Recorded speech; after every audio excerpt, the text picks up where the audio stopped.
Olá a todos! Durante a confecção do caderno de estudos e desta videoaula, me preocupei em organizá-los de modo que fossem compreendidos por profissionais de várias áreas, com o objetivo de servir como ponto de partida para a sua busca de conhecimento e aprimoramento. Espero que contribuam para o seu crescimento pessoal e profissional. Convido vocês a embarcarem comigo nesse tema tão abrangente e apaixonante. Assim como o caderno, o vídeo também está dividido em 6 capítulos. Pesquisa de marketing, fundamentos e finalidade, sistema de informação de marketing, conhecido como SIM, método científico aplicado à pesquisa de marketing, planejamento do projeto de pesquisa, a execução do projeto e a elaboração do relatório de pesquisa e comunicação dos resultados. Bom estudo e sucesso!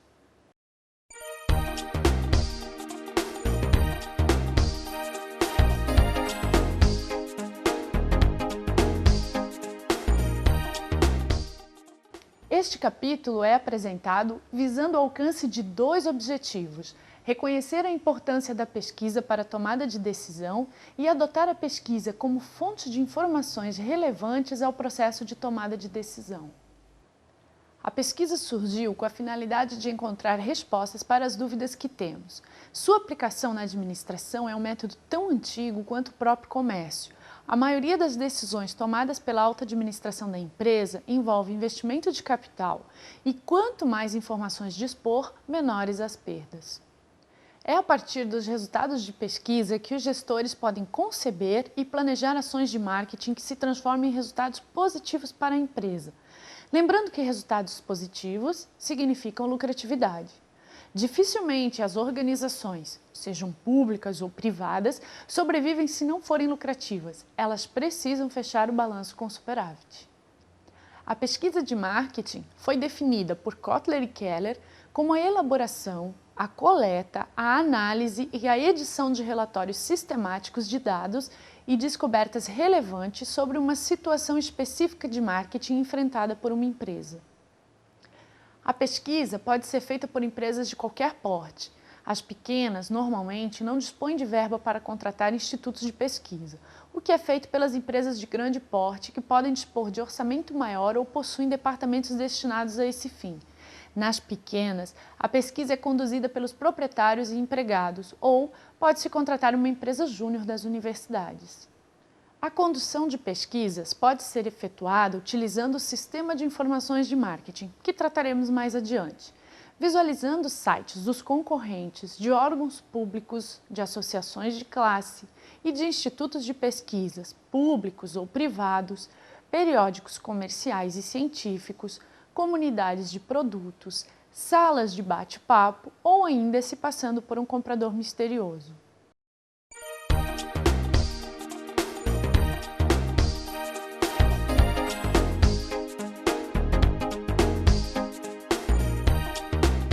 Este capítulo tem como objetivos conhecer os componentes dos sistemas de informação de marketing, compreender que a pesquisa faz parte desse sistema e usar as informações do SIM e das pesquisas para subsidiar o processo administrativo. Kotler e Keller afirmam que o SIM é constituído de pessoas, equipamentos e procedimentos dedicados a coletar, classificar, analisar, avaliar e distribuir as informações necessárias, de maneira precisa e oportuna para aqueles que tomam as decisões de marketing. O SIM é desenvolvido a partir de 3 elementos: os registros internos da empresa, as atividades de inteligência de marketing e a pesquisa de marketing. No sistema de dados internos, vocês podem procurar nos relatórios de pedidos, vendas, de preços, os custos do material, estoque, contas a receber, contas a pagar, investimento, produção e todos os demais relatórios internos da empresa. No sistema de inteligência de marketing, vocês vão encontrar informações em livros, jornais, publicações setoriais, clientes, fornecedores, distribuidores, em reuniões e até em eventos, quando a empresa participa de seminários, palestras ou exposição. E o sistema de pesquisa de marketing é toda a parte voltada à pesquisa que estamos vendo nesse caderno. Os tipos de pesquisa, observação, experimento, entrevistas. Os dados coletados através de cada um desses elementos permitem ao planejador da empresa realizar análise SWOT, para que o gestor analise os ambientes interno e externo da empresa, ou seja, verifique os pontos fracos e fortes em relação à concorrência e as oportunidades e ameaças. Como vocês podem observar, as forças e as oportunidades contribuem para a conquista dos objetivos organizacionais. Em contrapartida, as fraquezas e as ameaças atrapalham. O sistema de registros internos, segundo o parente, engloba indicadores de desempenho da empresa, informações de vendas e do cadastro de clientes. As informações são coletadas pelos colaboradores, com destaque aos vendedores ou representantes, pois eles mantêm contato com os consumidores. Há bancos de dados que contêm um histórico de compras, devoluções, reclamações, perfil do cliente, crédito e cobrança, pesquisas de mercado, relatórios internos da empresa, como os de desempenho, onde possuem clientes ativos, cotas de vendas, pontualidade e rotatividade de pessoal, financeiros, de vendas, despesas, lucros, estoques, tendências de vendas, por tipo de cliente e por região geográfica. O sistema de registros internos fornece dados sobre resultados e o de inteligência fornece dados sobre eventos. O sistema de inteligência de marketing, segundo Kotler e Keller, é um conjunto de procedimentos e fontes usado por administradores para obter informações diárias sobre eventos no ambiente de marketing. O sistema de pesquisa de marketing é composto pelos resultados de pesquisas, a qual pode ser definida simplificadamente como o processo sistemático de coleta e análise de informações relativas às questões específicas ou a problemas de marketing enfrentados pelas empresas, lembra parente.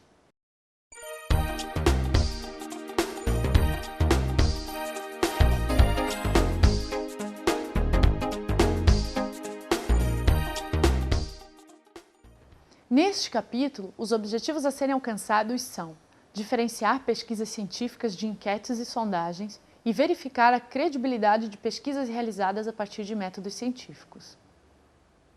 Como você verá no caderno de estudos, existem 3 tipos de pesquisa conhecidas: as enquetes, as sondagens e as pesquisas científicas. Se você entrou em uma comunidade do Orkut ou em sites de votação online, você respondeu a uma enquete.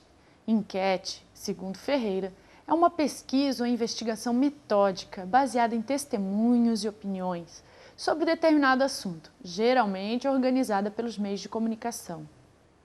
As sondagens são estatísticas e podem ser usadas como estudos pré-eleitorais, de opinião pública e em estudos sociológicos, demográficos, econômicos ou de marketing. As sondagens são vantajosas e seguras. As pesquisas científicas quantitativas, assim como as sondagens, utilizam análise estatística. As sondagens são conhecidas como pesquisas empresariais ou comerciais e são largamente usadas pelas empresas para a tomada de decisões e usam métodos científicos. Em compensação, as pesquisas consideradas científicas são realizadas em universidades, instituições de ensino superior e centros de pesquisa e seguem rigorosamente o método científico. A pesquisa científica gera teorias e leis aceitas pela comunidade científica, publicadas em eventos e revistas acadêmicas. Esses resultados também são publicados nas revistas comerciais, com uma linguagem mais simples para que possamos entender o que os cientistas descobriram. Encontrei uma reportagem do SPTV da Rede Globo e gostaria de compartilhar com vocês. Assistam! Parar as pessoas na rua é ainda mais difícil. Você pode dar opinião? Tá ok, obrigada. A pressa é uma boa desculpa. Melhor de todos. Com tantas desculpas, é raro encontrar alguém que já tenha participado de uma pesquisa. Acredita em pesquisa? Não muito. Eu não conheço ninguém que foi pesquisado. Como convencer as pessoas de que este é um trabalho sério se elas nunca foram nem conhecem alguém que já foi entrevistado? Os desafios dos institutos de pesquisa não param por aí. É preciso também encontrar na multidão homens e mulheres de diversas faixas etárias e classes sociais e que vivam em diferentes regiões da cidade. Uma parcela da população que represente toda a sociedade. No caso da pesquisa eleitoral, a amostra deve ter as mesmas características da cidade pesquisada. Se o município tiver 40% de homens e 60% de mulheres, os entrevistadores terão que manter essa proporção. Isso vale também para a idade, o grau de instrução, a faixa de renda e outras variáveis que os institutos de pesquisa considerem necessárias. Para obter com precisão todas as informações, os institutos recorrem ao censo do IBGE, à PNAD, Pesquisa Nacional por Amostra de Domicílios, e ao Banco de Dados do Tribunal Superior Eleitoral. Depois de coletar os dados na rua ou por telefone, os números são tabulados. O tamanho da amostra determina a margem de erro. Se o candidato A tem 33% das intenções de voto, o B tem 37% e a margem de erro é de 3 pontos percentuais, significa que o candidato A pode ter entre 30% e 36% das intenções de voto e o B entre 34% e 40%. A margem de erro não invalida o resultado da pesquisa. Quanto maior a amostra que você trabalhar, menor é o erro que vai estar embutido nessa pesquisa.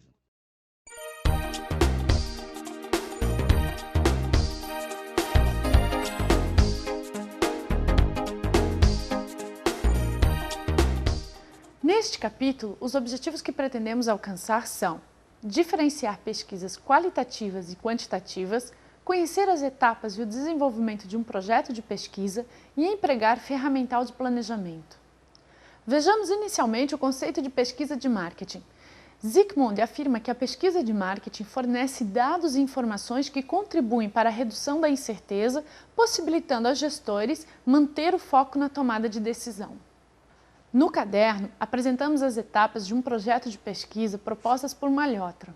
Agora, acompanhe a divisão dos assuntos na figura que aparece na tela. Algumas etapas são seguidas pelos pesquisadores. Na primeira etapa, é a definição do problema e dos objetivos da pesquisa.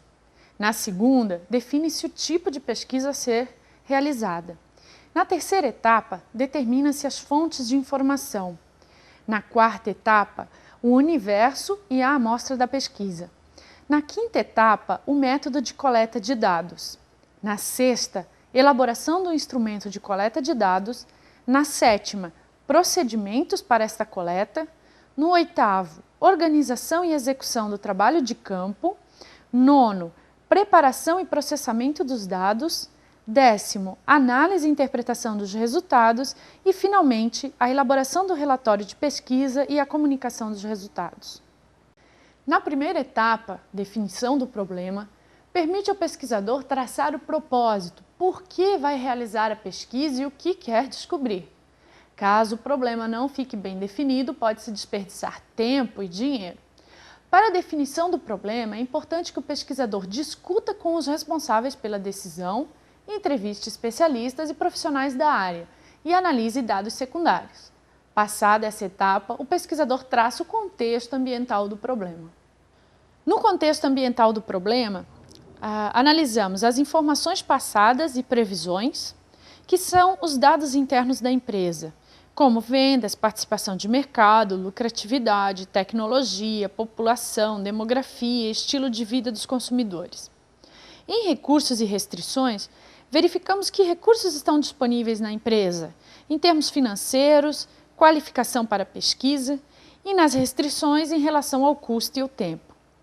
Os objetivos são quais as metas da organização foram traçadas em seu planejamento. No comportamento do comprador, como componente central, a compreensão da resposta dos compradores fornece percepções valiosas para a resolução de problemas. No ambiente legal, as políticas públicas, as leis publicadas, as agências reguladoras, os grupos de pressão, marcas e patentes registradas, direitos autorais, acordos comerciais, impostos e tarifas. No ambiente econômico, analisamos o poder de compra, a renda bruta e a renda disponível, a renda discricionária, o preço, poupança, disponibilidade de crédito e condições econômicas em geral.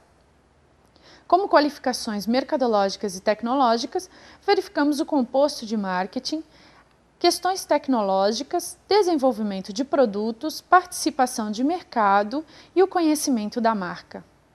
Como vocês podem visualizar na figura, que também está no seu caderno, o pesquisador verifica as informações constantes nos registros internos da empresa e no sistema de inteligência, para que possa definir as oportunidades e ameaças e os pontos fortes e fracos, fazer análise SWOT. A partir da análise ambiental, fica mais fácil enunciar o problema, pois o pesquisador dispõe de dados que dão um senso de direção à investigação, como afirma Zygmunt. Enunciado o problema, a próxima etapa é desenvolver a abordagem, estrutura objetiva teórica, modelos analíticos, questões da pesquisa, hipóteses e a especificação das informações necessárias. A estrutura objetiva teórica contribui para definir as bases teóricas e as variáveis que vão compor o questionário de pesquisa. Quero mostrar alguns artigos e trabalhos acadêmicos que contribuem para a montagem do instrumento de coleta de dados. Esses trabalhos acadêmicos, muitos disponíveis na internet, apresentam algumas variáveis que podem ser usadas em pesquisas. Por exemplo, para pesquisar a satisfação do consumidor, algumas variáveis foram extraídas de Oliver, professor da Vanderbilt University, e que foram usadas em pesquisas no Brasil, como do professor Salomão Alencar de Farias, da Universidade Federal de Pernambuco, em 1998, e pela mestre Carla Borges, em sua dissertação pela Universidade de Brasília, em 2005, e por mim, em 2007. As variáveis, normalmente, vêm acompanhadas por uma escala, que permite ao pesquisador fazer análise estatística das respostas. Veja alguns exemplos de escalas. Na nominal, pede-se o número, o valor. Qual a sua idade? A escala ordinal. Por exemplo, a seguir há uma lista de sabonetes disponíveis no mercado. Comece selecionando o que você mais gosta e atribua o número 1. Depois, marque o segundo de sua preferência com o número 2. Continue até ter ordenado todas as marcas de acordo com suas preferências. Cada marca deve receber um único número. E a intervalar, que serve para intervalo de tempo, renda ou faixa etária, por exemplo. As variáveis que compõem o instrumento de coleta de dados são extraídas da teoria, bem como sua operacionalização e escalas. A teoria também auxilia na seleção da amostra. Como você sabe, a amostra é parte da população escolhida para ser pesquisada. Existem amostras probabilísticas e não probabilísticas. As questões de pesquisa contribuem para traçar as hipóteses, que são afirmações não comprovadas de um fenômeno. São uma possível resposta à questão de pesquisa. Enquanto as questões da pesquisa são interrogativas, as hipóteses são declarativas e podem ser testadas empiricamente, afirma Malhotra. Vejamos um exemplo. Como vocês podem ver no caderno, um exemplo da questão de pesquisa. A questão central deste estudo é: por que alguns novos produtos são bem-sucedidos enquanto muitos outros fracassam? E a hipótese 1. No varejo, há possibilidade de estabelecimento de relacionamentos cotidianos e duradouros com os clientes, devido ao contato direto e pessoal que pode ocorrer, o que pode resultar em um vínculo duradouro, como a amizade. Ou hipótese 2. Os consumidores brasileiros valorizam mais os benefícios sociais da troca do que os benefícios econômicos, bem como valorizam mais a dimensão benevolência do que a dimensão credibilidade. Traçadas as hipóteses e questões de pesquisa, partimos para a etapa de definição da concepção da pesquisa.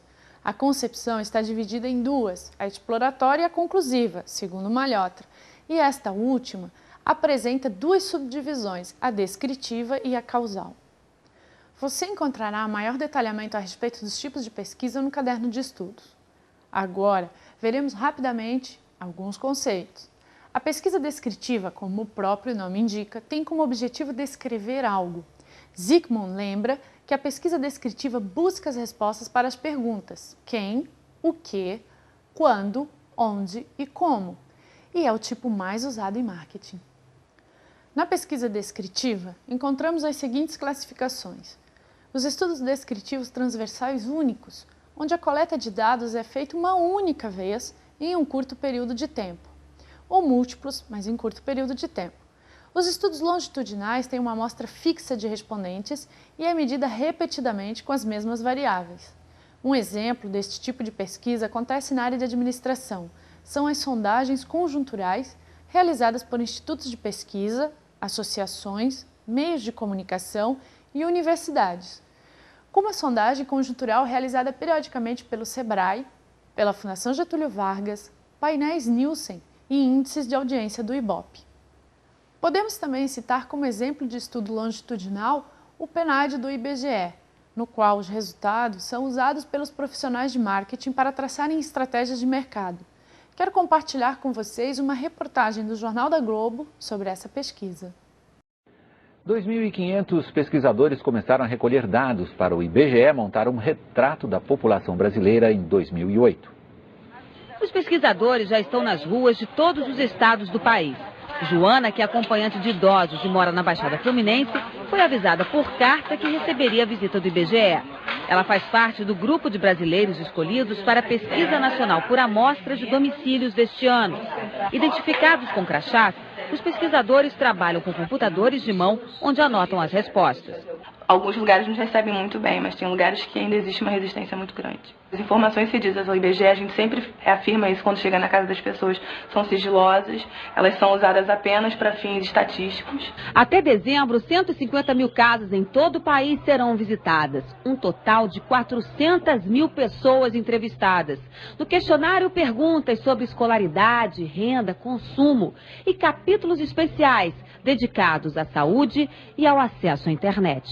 Joana não tem, mas queria muito um computador em casa. Ela diz que gosta de atualizar os estudos e, quando precisa, tem de ir até uma lan house para usar a internet. Faz falta. No meu caso, seria ter um companheiro, né? Uma companhia agradável e instrutiva. Os pesquisadores também querem fazer um diagnóstico sobre a saúde da população. Por isso, fazem perguntas sobre os hábitos do brasileiro. Se faz atividade física ou é sedentário, se fuma ou não e se usa medicamentos. A nossa missão é, através dos dados que são coletados, retratar o Brasil para que a gente possa analisar essas respostas, compilar essas respostas e o governo utilizar esses dados a fins de políticas. Além da pesquisa descritiva, você encontrará no caderno maior detalhamento sobre outros tipos de pesquisa.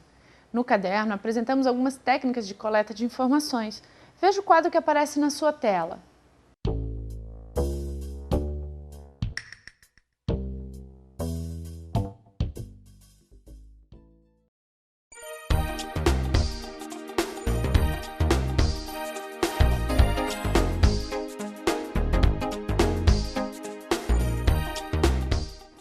Neste capítulo, temos como objetivos descrever o processo de execução e análise dos resultados, descrever ferramentas que possibilitem a aplicação da pesquisa de campo e tabular dados e fazer a análise. Para o bom andamento da pesquisa, o pesquisador pode executar todas as atividades ou organizar uma equipe.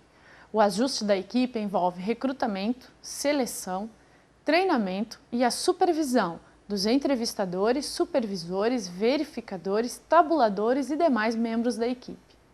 Se você decidir fazer uma pesquisa e realizar as atividades sozinho, quero demonstrar como usar um programa de planilhas de cálculo. Tendo em vista que o mais popular é o Excel da Microsoft, pode ser usado para analisar os resultados das questões com escala. Verificados todos os questionários, as respostas são tabuladas. As variáveis ou perguntas são codificadas e digitadas nas primeiras linhas, como vocês podem observar. Todo questionário recebe uma numeração e digitamos nas linhas do programa, como está sendo feito agora. E inicia-se o processo de análise estatística dos dados, caso seja uma pesquisa quantitativa. Nesse capítulo, enfatizamos a estatística descritiva. Vejam, no Excel podemos fazer deste modo. No final da tabela, escolhemos linhas para cada análise, média, desvio padrão, números mínimo e máximo. Selecionamos a função em F e marcamos os itens da coluna que farão parte do cálculo, desse modo. Pronto, já podemos montar as tabelas com os resultados calculados.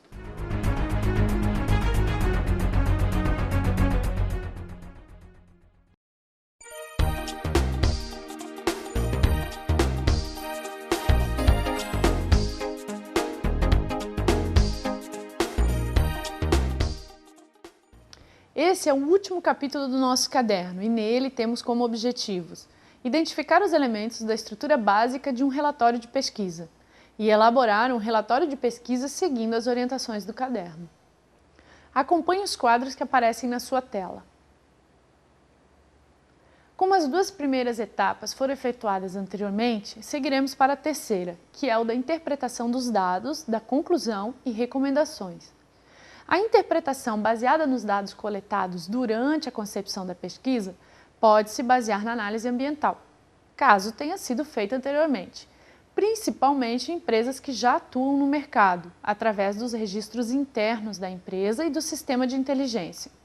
No caso de uma pesquisa para abertura de um novo negócio, através dos dados disponíveis no mercado. Conhecendo bem o que está sendo estudado, fica mais fácil chegar às conclusões e apresentar as recomendações aos gestores. O relatório escrito deve ser conciso e objetivo. Neste sentido, é bom lembrar as orientações que estão no caderno, conforme você vê na tela.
Quanto à estrutura do relatório escrito, vocês podem usar a apresentada no caderno da disciplina, ou podem simplificá-la, de acordo com o que foi pedido pelos gestores, lembrando das normas ABNT, ou ainda podem usar modelos criados pelas organizações.